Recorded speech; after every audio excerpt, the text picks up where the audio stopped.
Hi everybody, and a huge welcome to day 3 of our 7-day sketchbook challenge this May. I hope you're having a lot of fun and you're just beginning to warm up into our daily sketching. And one of the wonderful things about doing a challenge like this, whether it's 7 days, 10 days, 2 weeks or a month or even a year, is that it begins to build up a regular habit of creativity. And that is one of the beautiful benefits of taking part in a challenge like this, is being part of the community, opening the sketchbook every day and carving out time to create, to relax, to unwind, to fill your sketchbook. And then soon you get to a point where it feels wrong to not open your sketchbook, like you really want to. It's a really solid habit. And I certainly find myself, if I have days where I don't do anything creative, I feel a little bit meh. So let's talk about what the prompt is today for day 3, and that is poppy.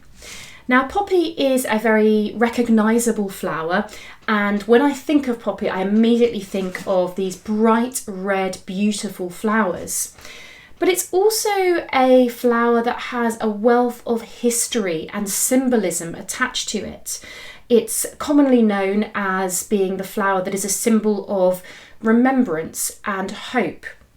So sometimes, although a sketching prompt may appear simple, just draw a simple flower, there is a lot of symbolism and other things going on in the background that when you draw something like that, that's what it represents, and it has deeper levels and deeper meanings.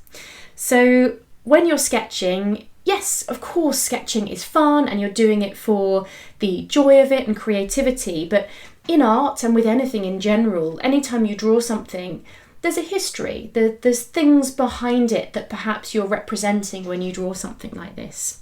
So I don't want to go too deep, this is all about fun.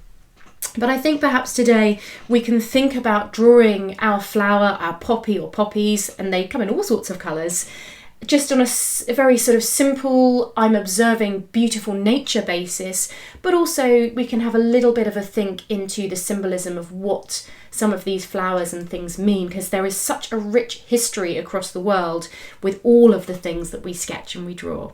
Okay, have a lot of fun with your sketching today. I'll see you tomorrow. Hi all, and welcome back. In this quick demonstration, I just wanted to show you a way that we can use watercolour paint as a way of sketching really quickly and having fun in our sketchbook. Now, today's prompt is poppies, and so I thought just using some red paint and creating something like this in a very loose, informal, sketchy way can be a really fun thing to try. So let's have a little go. One thing I would say is if you're using watercolour paint, it's got a lot of water in it, it's very wet, you need to use a sketchbook that is appropriate. This is a watercolour moleskin sketchbook, or you can buy sketchbooks with watercolour paper such as this one, which is a Winsor & Newton watercolour paper. So you can buy paper that is specially watercolour, or just use anything that's mixed media or quite thick. So for doing these loose poppies, again, I'm not particularly using any reference material other than the previous sketches that I've done. If you want a poppy in front of you or a photo or an image, please do so. And I'm just going to look to create some very loose sort of poppy shaped leaves. I'm using a number 6 round watercolour brush. And again, I'm keeping this loose. At times I press the brush down hard. At times I keep it quite light. The more pigment you put in, the more it is nice and bold and pigmented. So having that difference in watercolour between lots of pigment and not very much, as in a lot of water, is really quite nice. So here I've added in a lot more water so you can see the difference.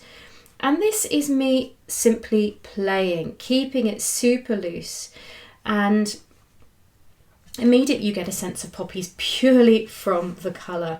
And as you can see, I'm using this reference as a guide. I'm using the colour almost purely from the palette, but of course you can blend in some slightly different colours if you want to include a little bit of sort of a darker, more plummy red. And then a really nice thing to do with poppies is obviously they have that very striking black centre. is you can get a slightly smaller paintbrush, a little bit of your black watercolour, and you may notice my watercolour palette has sand in it. I was sketching on the beach and it happened to get a little bit of sand in it. So I'm just using some black here, and you can just start to sort of drop in the black to the centre, and that it bleeds out, which I think is really rather wonderful. If you pop it straight in whilst the red is wet, it will of course bleed a bit more. If you allow it to dry, it'll sit on top. So you can see here with this one, it's bled really nicely. This is more painted on the top. So you can experiment with both and just see what you prefer and like.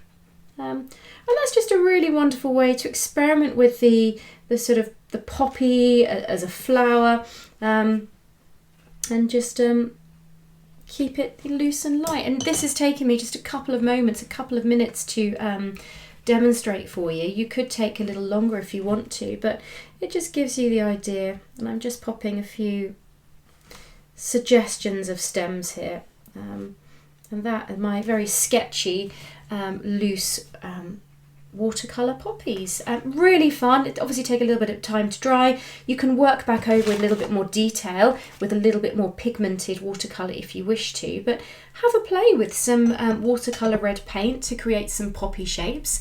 And I hope this is a helpful little tutorial for you this week. Take care.